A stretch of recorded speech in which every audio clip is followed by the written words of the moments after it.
Good morning everyone. Dear student class 11 बेटे, हम पहले आरोग्य खंड के चैप्टर कर चुके हैं और अब बेटे हम आरोह काव्य खंड की कविता फर्स्ट स्टार्ट करने जा रहे हैं, जिसका नाम है पद। और कवि है बेटे कबीर दास। कवि हैं कबीर दास। पहले कबीर दास के बारे में ही पढ़ते बेटे। कबीर दास जी भक्ति कालीन शाखा के प्रमुख कवि रहे हैं। इनका जन्म 1398 ईस्वी में उत्तर प्रदेश में लहर तारा नामक स्थान पर हुआ था। लोगों की मान्यता के अनुसार इनका लालन पालन नीरू और नीमा नामक जुलाहे दंपति ने किया था। इनके बारे में वैसे अनेक जनश्रुतियां प्रचलित हैं। इन्होंने अपने काव्य में कहा है कि मेरा जन्म काशी में जुलाहा जाति में हुआ है। कबीरदास जी रामानंद जी के शिष्य थे। इनकी पत्नी का नाम लोई था और इनके बेटा और बेटी का नाम कमाल और कमाली नाम के पुत्र पुत्री थे इनकी।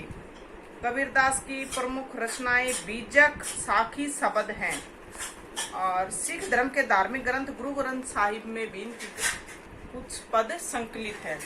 तो ऐसे ही बेटा इन्होंने पद कविता है इनकी, और जिसमें इन्होंने प्रभु को सर्वव्यापी बताया है कि प्रभु हर जगह विद्यमान है। फर्स्ट लाइन देखो बेटे, हम तो एक एक करी जान।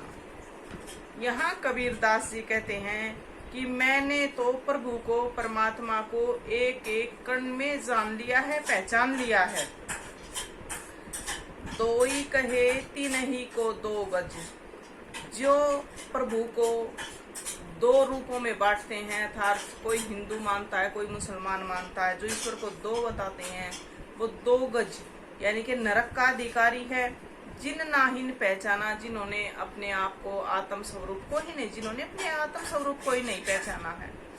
एक पवन एक ही पानी। यहाँ कवि कहते हैं कि एक सब जगह एक ही पानी बहता है, एक पवन सब जगह एक ही वायु बहती है, एक ही पानी सब जगह एक ही पानी विद्यमान है।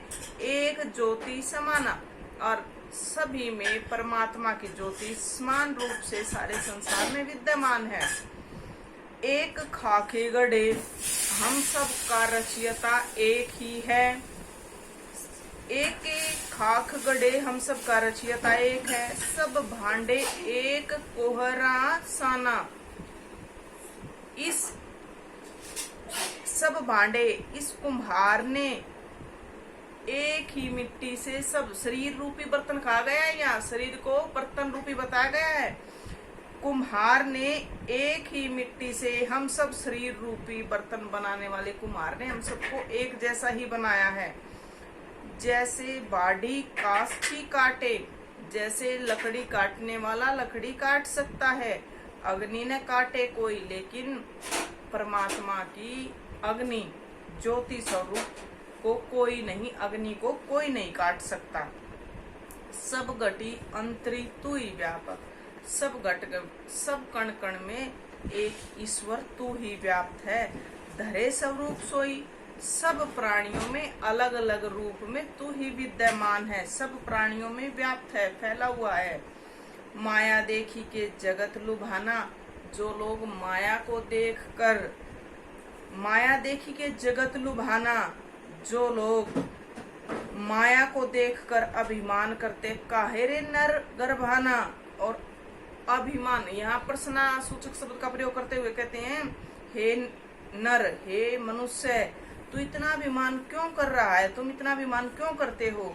निर्भय भया कुछ नहीं व्यापे कह कबीर दीवाना। कबीरदास जी कहते हैं जो व्यक्ति निर्भय होता, जो भगवान की आत्मा स्वरूप का ज्ञानी होता है, जो स्वयं भगवान को कण कण में मान लेता है, जो व्यक्ति अहंकार नहीं करता है, वही निर्भय, वही भय से हीन हो जाता है और उसको फिर कुछ नहीं व्यापे, उसको किसी भी प्रकार की चिंता नहीं होती है। थैंक यू बेटे, ये आज के लिए इतना ही।